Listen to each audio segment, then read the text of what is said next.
الرحيم. قل هذه سبيلي أدعو إلى الله على بصيرة أنا ومن اتبعني وسبحان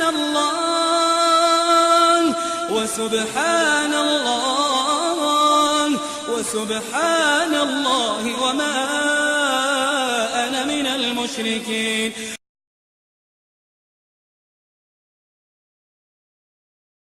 ونعوذ بالله من شرور أنفسنا ومن سيئات أعمالنا، من يهده الله فلا مضل له ومن يضلل فلا هادي له. أشهد أن لا إله إلا الله وحده لا شريك له، وأشهد أن محمدا عبده ورسوله. اللهم صل على محمد وعلى آل محمد كما صليت على إبراهيم وعلى آل إبراهيم إنك حميد مجيد. اللهم بارك على محمد وعلى آل محمد كما باركت على إبراهيم وعلى آل إبراهيم إنك حميد مجيد. أما بعد، فإن خير الحديث كتاب الله، وخير الهدي هدي محمد صلى الله عليه وسلم، وشر الأمور محدثاتها، وكل محدثة بدعة، وكل بدعة ضلالة، وكل ضلالة في النار. أعوذ بالله من الشيطان الرجيم. بسم الله الرحمن الرحيم. إن الذين يتلون كتاب الله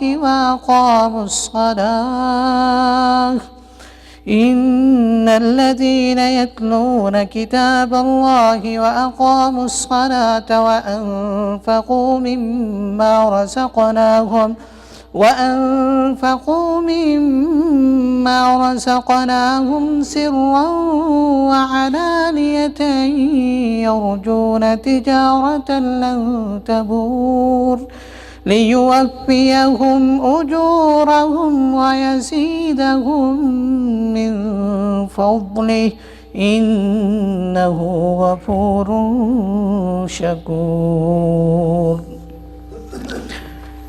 أيها المسلمون، إن أمر الصلاة عظيم وشأنها عند الله كبير، فهي أعظم أركان الإسلام بعد الشهادتين، وعليها يقوم بناء الإسلام الشامخ، فهي رافدة الإيمان وغذاء الروح وصلة العبد بربه، وهي سكن المؤمن وسلوة الحزين وقرة عين الحبيب المصطفى عليه الصلاة والسلام، الذي كان يقول لمؤذنه بلال رضي الله عنه: أرحنا بها يا بلال.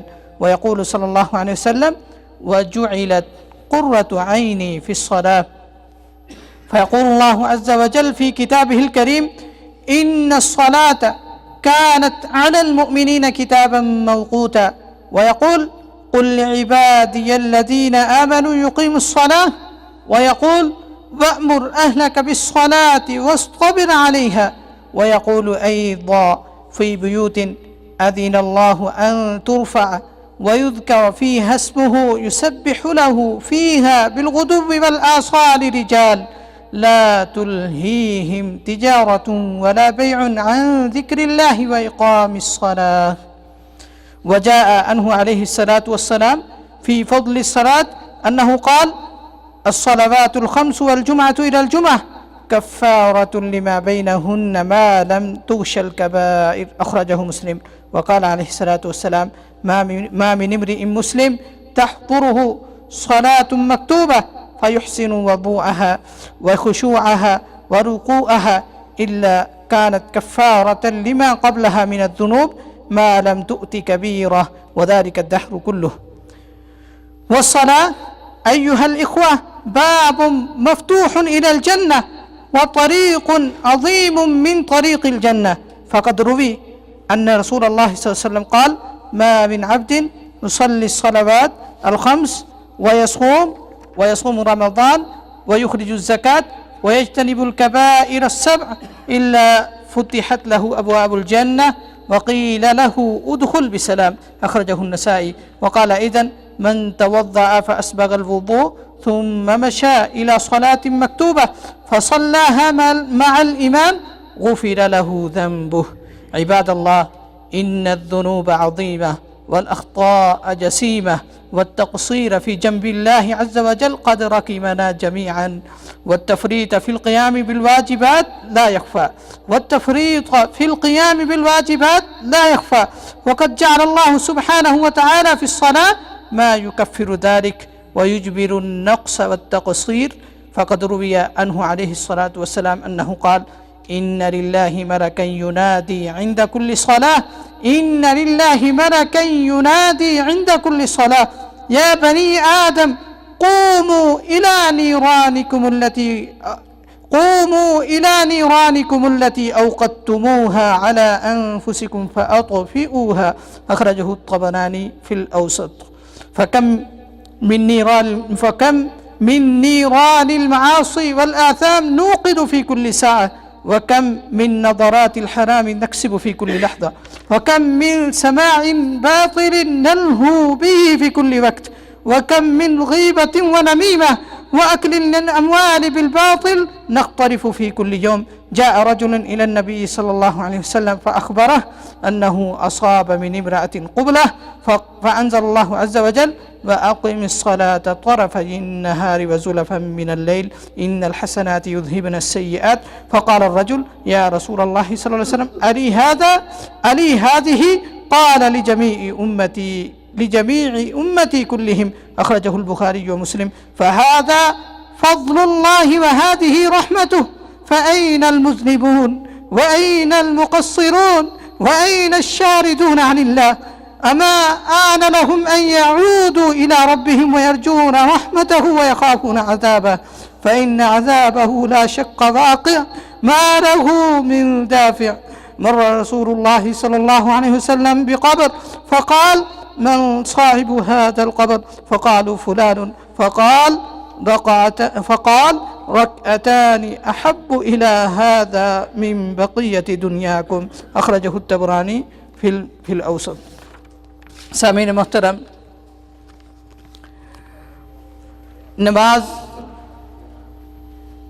نماز کا مرتبہ اسلام میں بہت بڑا ہے. نماز کا معاملہ بہت عظیم ہے. اللہ کے ہاں نماز کی بہت قدر ہے. اللہ کے ہاں نماز کا بہت بڑا مقام ہے. یہ نماز اسلام لانے کے بعد سب سے اولین فریضہ ہے، اور یہ وہی نماز ہے جس کے اوپر اسلام کی بنیادیں قائم ہوتی ہیں. یہ نماز ہے جو انسان کی روح کی غذا ہے، اور یہ وہ نماز ہے جو انسان کا اللہ تعالیٰ کے ساتھ تعلق قائم کرتی ہے، اور نماز مومن کے لیے سکون کا باعث ہے. اور یہ نماز وہ چیز ہے جس سے آپ صلی اللہ علیہ وسلم اپنی آنکھوں کی ٹھنڈک لیا کرتے تھے.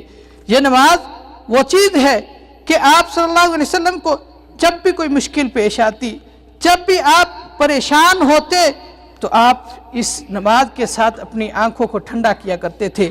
کیسے حدیث میں آتا ہے کہ جب بھی کوئی مشکل وقت پیش آتا، جب بھی کوئی معاملہ پیش آتا، تو رسول اللہ صلی اللہ علیہ وسلم بلال رضی اللہ تعالیٰ عنہ کو بلاتے اور کہتے ارحنا بہا یا بلال، اے بلال آؤ ہمیں اس نماز کے ساتھ سکون مہیا کرو، ہمیں اس نماز کے ساتھ ہماری آنکھوں کو ٹھنڈا کرو، ہمیں اس نماز کی وجہ سے سکون ملتا ہے. آؤ اذان دو اور ہمیں جو ہے وہ نماز کے لیے تیار کرو. اللہ اکبر. اور دوسری حدیث میں آتا ہے رسول اللہ صلی اللہ علیہ وسلم نے فرمایا جعلت قرۃ عینی فی الصلاۃ، نماز میری آنکھوں کی ٹھنڈک ہے. وہ چیز جو رسول اللہ صلی اللہ علیہ وسلم کی آنکھوں کی ٹھنڈک ہو، وہ چیز جو رسول اللہ صلی اللہ علیہ وسلم کو سکون پہنچاتی ہو، آج مسلمان کس قدر اس سے دور ہو گئے. آج ہم اس نماز سے کس قدر غافل ہو گئے. وہ چیز جس کی وجہ سے رسول اللہ صلی اللہ علیہ وسلم پریشان ہوتے تھے، وہ نماز جس کی وجہ سے آپ علیہ السلام نے بد دعا کی تھی. آپ علیہ السلام کو زخمی کیا گیا، آپ کو لہولہان کیا گیا، طائف میں پتھر مارے گئے، غزوہ احد میں آپ صلی اللہ علیہ وسلم کے دندان مبارک کو شہید کیا گیا. اس کے علاوہ کافروں کی طرف سے بہت زیادہ مشکلات اور مصیبتوں کا سامنا کرنا پڑا، لیکن آپ نے ان کے لیے بد دعا نہیں کی. لیکن جنگ احزاب کا موقع ہے، جس وقت رسول اللہ صلی اللہ علیہ وسلم کی ایک نماز، عصر کی نماز رہ گئی تھی. جنگ میں مشغولیت کی وجہ سے، جنگ میں مشغول ہونے کی وجہ سے ایک نماز رہ گئی، تو آپ صلی اللہ علیہ وسلم کو کافر اتنے برے لگے، آپ صلی اللہ علیہ وسلم کو یہ لڑائی کرنا ان کے ساتھ اتنا برا لگا کہ آپ صلی اللہ علیہ وسلم نے ان کے لیے بد دعا کی. اور بد دعا بھی کوئی چھوٹی نہیں کی، بلکہ فرمایا مالا اللہ بیوتہم وقبورہم بالنار، اللہ تعالیٰ ان کے گھروں کو اور ان کی قبروں کو جہنم کی آگ سے بھر دے. کیوں؟ شغلونا عن صلاۃ الوسطی صلاۃ العصر، کہ انہوں نے ہمیں جو ہے عصر کی نماز سے مشغول کر دیا، انہوں نے ہمیں عصر کی نماز نہیں پڑھنے دی. وہ پیغمبر، جس پیغمبر کو اللہ تعالیٰ نے معصوم بنایا ہے، وہ پیغمبر جس کو اللہ نے سب سے اعلیٰ بنایا ہے، وہ پیغمبر جس کی عظمت اللہ کے بعد سب سے بلند ہے، آپ کی رفعت سب سے اونچی ہے، وہ پیغمبر جب یہ کہے کہ اللہ جنہوں نے ہمیں اس نماز سے مشغول کیا ہے ان کے گھروں کو اور ان کی قبروں کو جہنم بنا دے، تو پھر ہم کس بات کی مولی ہیں کہ ہم اس نماز کو کوئی اہمیت ہی نہیں دیتے. ہمارے ہاں نماز کی کیا اہمیت ہے؟ اپنے گھروں میں بیٹھے رہتے ہیں، اپنے کمروں میں بیٹھے رہتے ہیں. بلکہ عام طور پہ ہوتا کیا ہے کہ ہم نماز کو جو ہے وہ لہو و لعب میں جو ہے وہ ختم کر دیتے ہیں. ہم اپنی کھیل میں نماز کو چھوڑ دیتے ہیں. ادھر ٹی وی چل رہا ہوتا ہے، کہتے ہیں کہ یہ ڈرامہ دیکھ لیں، نماز کی تو خیر ہے. ایک طرف ٹی وی چل رہا ہے، ڈرامہ چل رہا ہے، گانے چل رہے ہیں، اور دوسری طرف اللہ اکبر کی صدا بلند ہو رہی ہے، اللہ اکبر کی ندا بلند ہو رہی ہے. ہم کیا کرتے ہیں؟ ہمارے ہاں اللہ تعالیٰ کی معاذ اللہ کوئی اہمیت نہیں ہوتی، اس وقت اللہ کی بڑائی کی کوئی اہمیت نہیں ہوتی. اللہ اکبر کا معنی کیا ہے؟ کہ اللہ سب سے بڑا ہے. جب ہم اللہ کے سب سے بڑا ہونے کا سنتے ہیں تو اس طرف نہیں آتے. ہمارے ہاں کیا چیز بڑی ہوتی ہے؟ وہ ٹی وی، وہ ڈرامہ، وہ گانے، وہ فلمیں، وہ ہمارے ہاں جو ہے وہ معاذ اللہ استغفر اللہ اللہ تعالیٰ کی اس پکار سے بڑھ جاتی ہیں. یہ نماز بھائیوں، اس کی بہت زیادہ عظمت اور فضیلت اللہ تعالیٰ نے قرآن مجید میں بیان کی ہے. نماز کی عظمت اور فضیلت کے حوالے سے اللہ تعالیٰ نے مختلف جگہوں پہ بیان کیا ہے. اور اسی طرح نماز کو چھوڑنے کا جو گناہ ہے، نماز کو چھوڑنے کی سزا جو ہے، وہ بھی اللہ تعالیٰ نے قرآن مجید میں بیان کی ہے. آئیں قرآن مجید کی کچھ آیات آپ کے سامنے تلاوت کرتا ہوں، جس سے نماز کی اہمیت واضح ہوتی ہے. اللہ تعالیٰ نے نمازیوں کی خوبیاں بیان کرتے ہوئے فرمایا، نمازیوں کا تذکرہ کرتے ہوئے فرمایا، نمازیوں کو اچھے لفظوں سے یاد کرتے ہوئے فرمایا. اللہ تعالیٰ کیا فرماتے ہیں؟ فی بیوت اذن اللہ ان ترفع ويذكر فيها اسمه يسبح له فيها بالغدو والآصال رجال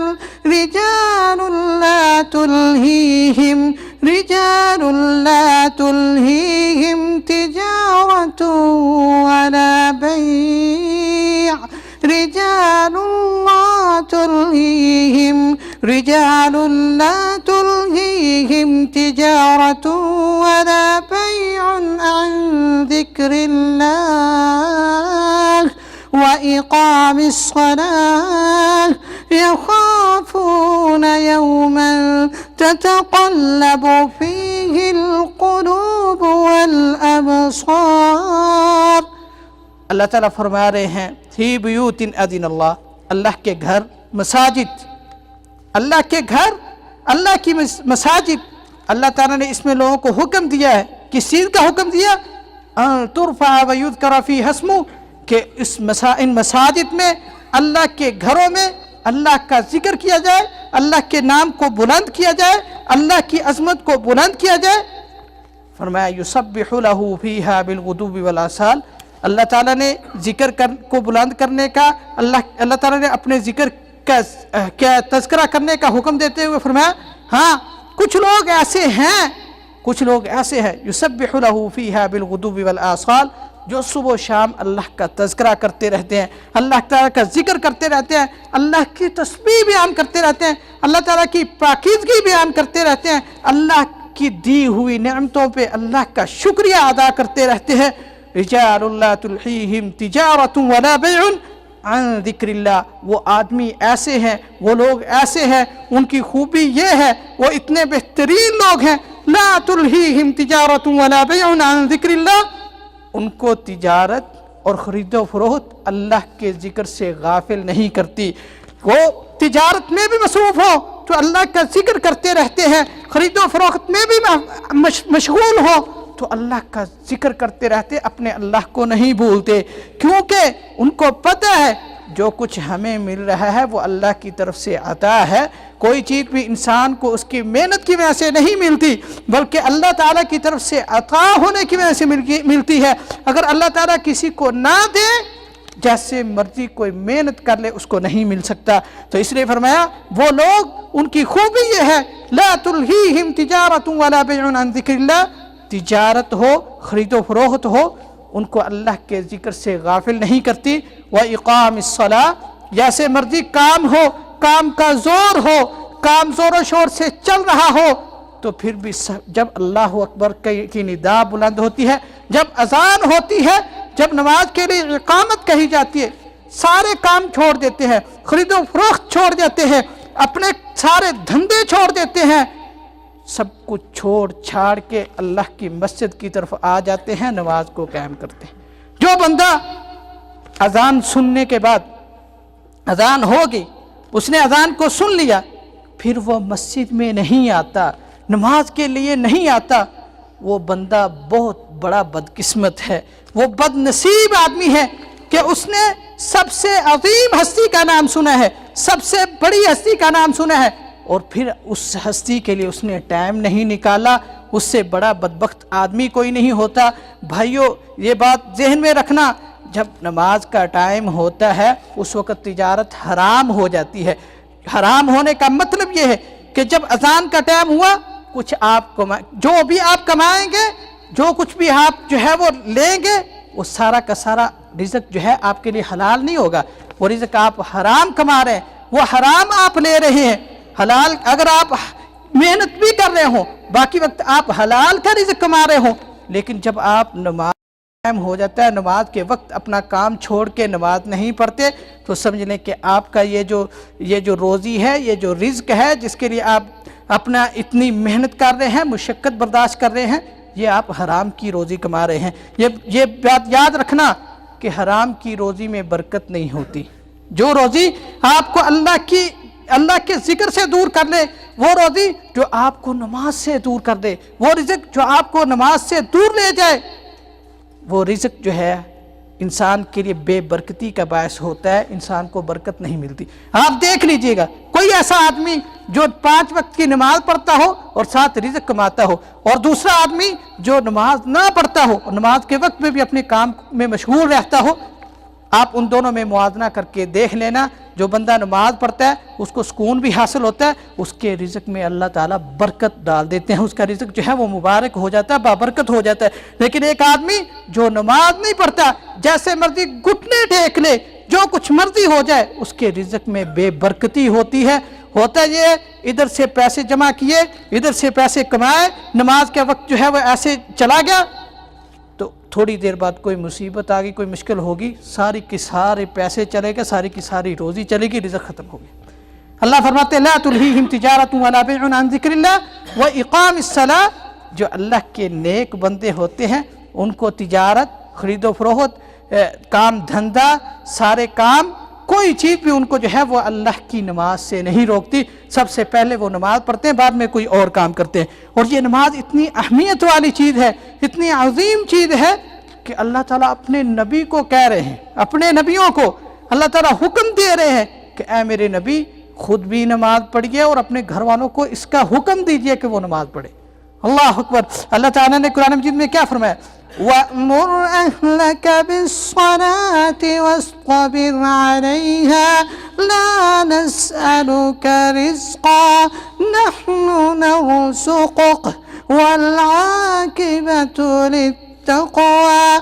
اللہ فرماتے ہیں اپنے گھر والوں کو نماز کی دعوت دیجئے، حکم دیجئے۔ وَأْمُرْ، امر ہے، وَأْمُرْ أَهْلَكَ، اپنے گھر والوں کو نماز کا حکم دیجئے، وَاصْطَبِرْ عَلَيْهَا، خود بھی اس نماز پہ ڈٹے رہیے۔ کتنے لوگ ہیں جو اپنے گھر والوں کو نماز کا حکم دیتے ہیں؟ یہ اللہ کا حکم ہے، اللہ کی طرف سے آرڈر ہے کہ ہر آدمی جو اپنے گھر کا مسئول ہو، جو اپنے گھر کا بڑا ہو، سارے گھر والے اس کے تحت ہو، تو اپنے اہل کو، اپنے گھر والوں کو نماز کا حکم دے، آرڈر دے۔ جو بندہ نماز کا حکم نہیں دیتا اپنے گھر والوں کو، نماز کا آرڈر نہیں دیتا، وہ اللہ تعالیٰ کے اس حکم کو نہیں مانتا، جس میں اللہ نے فرمایا وَأْمُرْ أَهْلَكَ بِالصَّلَاةِ وَاصْطَبِرْ عَلَيْهَا، فرمایا اپنے گھر والوں کو بھی نماز کا آرڈر دیجئے، وَاصْطَبِرْ عَلَيْهَا، اور خود بھی اس نماز پہ ڈٹے رہیے، کبھی بھی اس نماز کو چھوڑنا نہیں ہے، ہمیشہ اس کو اپنی زندگی میں قائم رکھنا ہے۔ اللہ اکبر۔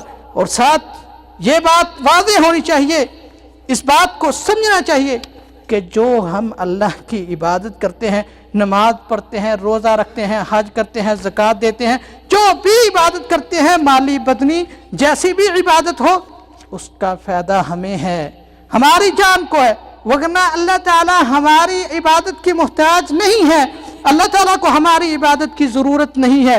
اس عبادت کی اگر ضرورت ہے تو ہمیں ہے، ورنہ اللہ کی عبادت کرنے والے تو وہ فرشتے بھی ہیں جو ایک دفعہ ایک جگہ پہ عبادت کر کے جاتے ہیں، دوبارہ 70 سال ان کی باری نہیں آتی، وہ ہمیشہ اللہ کے لیے سجدے میں گرے رہتے ہیں، وہ ہمیشہ اللہ کی عبادت کرتے رہتے ہیں۔ یہ جو عبادت ہے بھائیو، اس کا فائدہ ہمیں ہی ہے، اللہ تعالیٰ کو اس کا کوئی فائدہ نہیں۔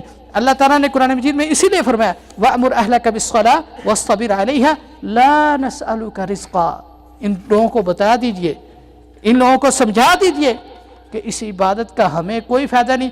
یہ نہیں ہے کہ آپ عبادت کریں گے اور اللہ تعالیٰ کو اس کے بدلے میں کوئی رزق مل جائے گا۔ لا نسألک رزقا، اللہ فرماتے ہیں ہم آپ سے رزق کا سوال نہیں کرتے، ہم آپ سے روزی نہیں مانگتے، ہم آپ سے کوئی چیز نہیں مانگتے، یہ نہیں کہتے کہ نماز پڑھو گے تو ہمیں جو ہے وہ فلاں فلاں چیز مل جائے گی، نہیں، فرمایا نحن نرزقک، رزق ہم تمہیں دیتے ہیں، نحن نرزقک، ہم رزق دیتے ہیں، ہم تم سے رزق لیتے نہیں ہیں، ہم تمہیں رزق دیتے ہیں، ہم تمہیں کھلاتے ہیں، تمہیں جو پھل ملتے ہیں وہ ہماری طرف سے ہوتے ہیں، جو رزق ملتا ہے وہ ہماری طرف سے ہوتا ہے، جو گندم ملتی ہے، جو خوراک ملتی ہے وہ ہماری طرف سے ہوتی ہے۔ نحن نرزقک، رزق ہم تمہیں دیتے ہیں، تم سے ہم رزق کا مطالبہ نہیں کرتے۔ والعاقبۃ للتقوی، یہ دیکھ لینا جو اللہ تمہیں رزق دینے پہ قادر ہے، اگر تم اس کی عبادت نہیں کرو گے، نماز نہیں پڑھو گے تو وہ تم سے رزق چھین بھی سکتا ہے۔ یہ جو نماز کے وقت تم اپنا کام کر رہے ہو نا، اپنا رزق تلاش کر رہے ہو، وہ کون دیتا ہے؟ نحن نرزقک، اللہ فرماتے وہ رزق ہم دیتے ہیں۔ یہ نہیں کہ تم کہو کہ ہم اپنی محنت سے کما رہے ہیں، اپنی محنت سے کوئی بندہ کچھ نہیں حاصل کر سکتا۔ نحن نرزقک، اللہ فرماتے سارا کا سارا رزق ہم دیتے ہیں، اگر ہم تمہیں نہ دیں تو جتنی مرضی محنت کرو تمہیں کوئی رزق نہیں دے سکتا۔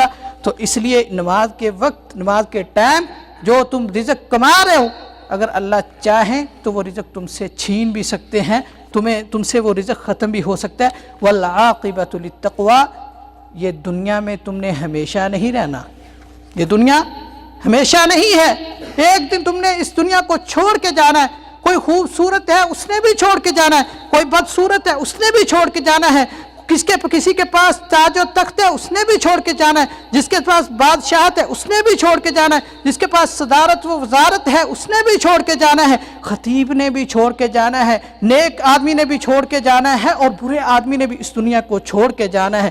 لیکن اصل بات کیا ہے، صحیح بات کیا ہے؟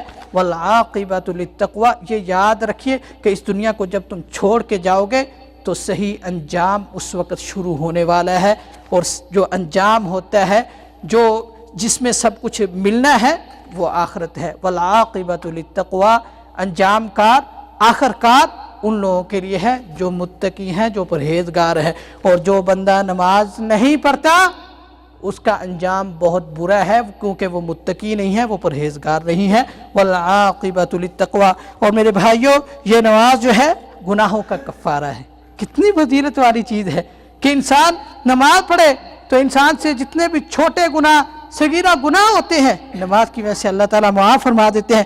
حدیث میں آتا ہے، رسول اللہ صلی اللہ علیہ وسلم نے فرمایا، الصلوات الخمس والجمعۃ الی الجمعہ کفارۃ لما بینہن اذا ما لم تغش الکبائر۔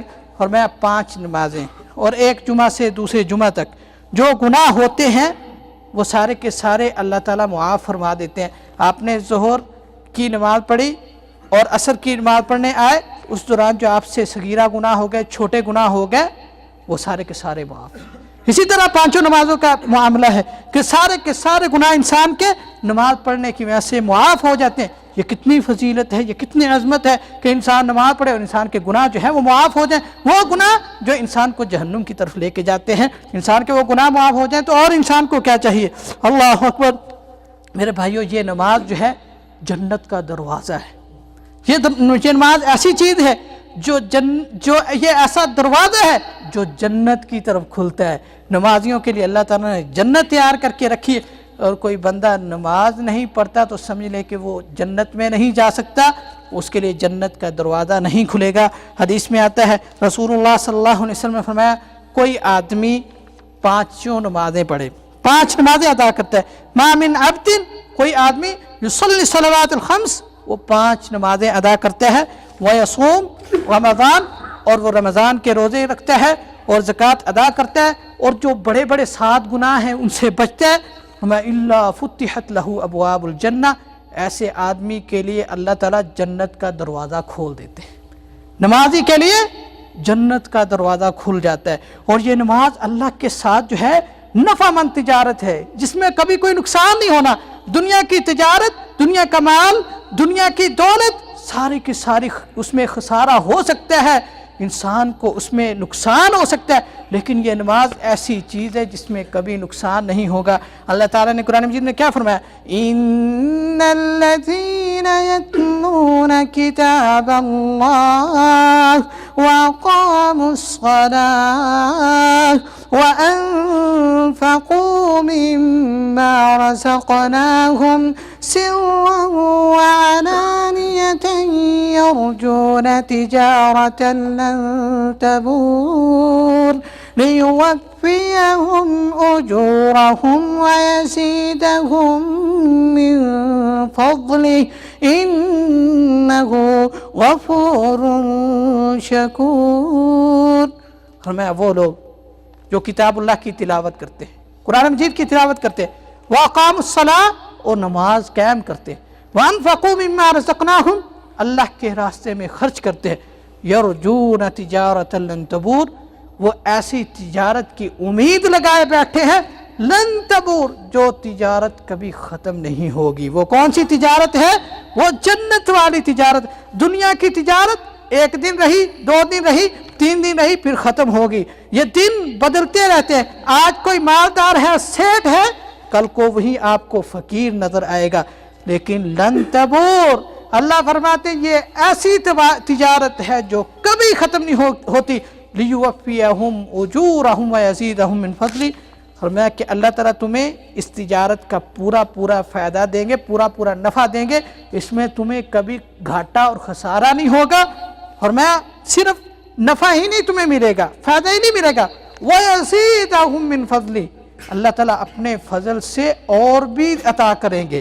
اللہ تعالیٰ پہلے تمہیں تمہارا پورا پورا اجر مل جائے گا، تمہیں اس نماز پڑھنے کا پورا پورا نفع اور فائدہ حاصل ہوگا، پھر کیا ہوگا کہ اللہ تعالیٰ مزید اور کچھ بھی تمہیں عطا کر دیں گے جو تم نے کیا نہیں ہوگا۔ وَيَزِيدَهُم مِّن فَضْلِهِ، اللہ اپنے فضل سے وہ سب کچھ عطا کریں گے۔ ایک بندے نے اگر نماز نہیں پڑھی تو اس کو اس کا اصلی بھی نہیں ملے گا، اللہ کا فضل تو بہت دور کی بات ہے۔ وہ بندہ جو نمازی نہیں ہے، جو نماز نہیں پڑھتا، وہ بندہ اللہ کے فضل سے محروم ہے، اللہ کی رحمت سے محروم ہے، جو بندہ نماز نہیں پڑھتا وہ اللہ کے فضل سے دور ہے۔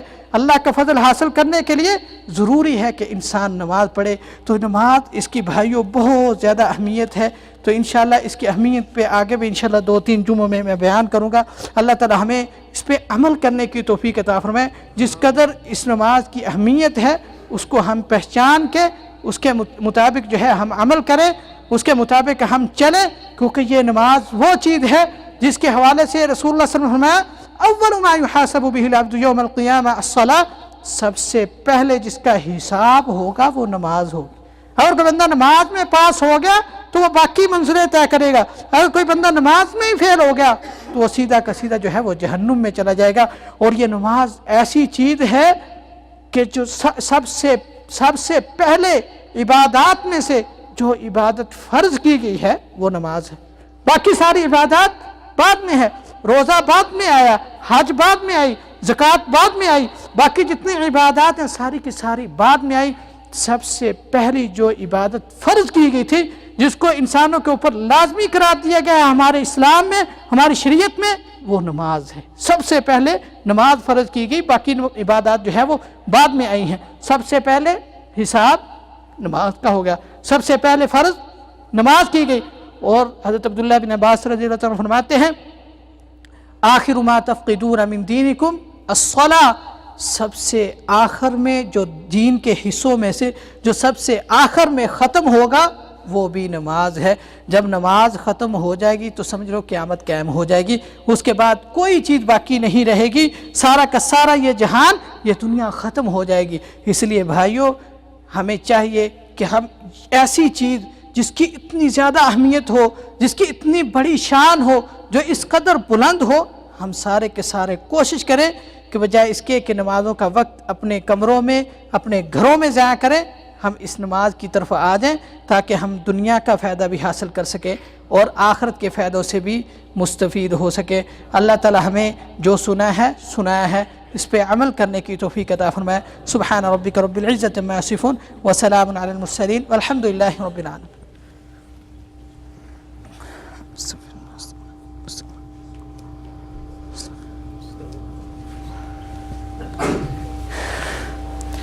إن الحمد لله نحمده ونستعينه ونستغفره ونعوذ بالله من شرور أنفسنا ومن سيئات أعمالنا، من يهده الله فلا مضل له ومن يضلل فلا هادي له، أشهد أن لا إله إلا الله وحده لا شريك له، وأشهد أن محمدا عبده ورسوله۔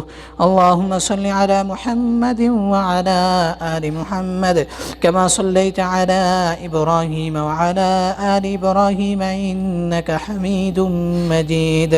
اللهم بارك على محمد وعلى آل محمد كما باركت على إبراهيم وعلى آل إبراهيم إنك حميد مجيد۔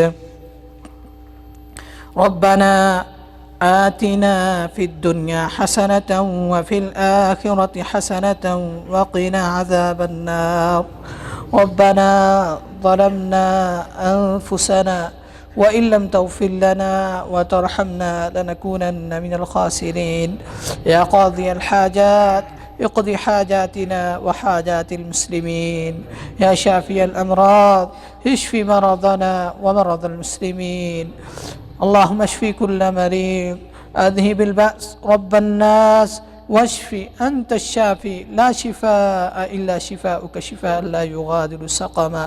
اللهم انصر المسلمين في كل مكان، اللهم أعز الإسلام والمسلمين وأذل الشرك والمشركين، ودمر أعداءك أعداء الدين، ودمر أعداءك أعداء الدين، واجعل اللهم هذا البلد آمنا مطمئنا وسائر بلاد المسلمين۔ ربنا اغفر لنا ولإخواننا الذين سبقونا بالإيمان، ولا تجعل في قلوبنا غلا للذين آمنوا ربنا إنك رؤوف رحيم۔ ربنا تقبل منا إنك أنت السميع العليم، ربنا تقبل منا إنك أنت السميع العليم۔ سبحان ربك رب العزة عما يصفون وسلام على المرسلين والحمد لله رب العالمين۔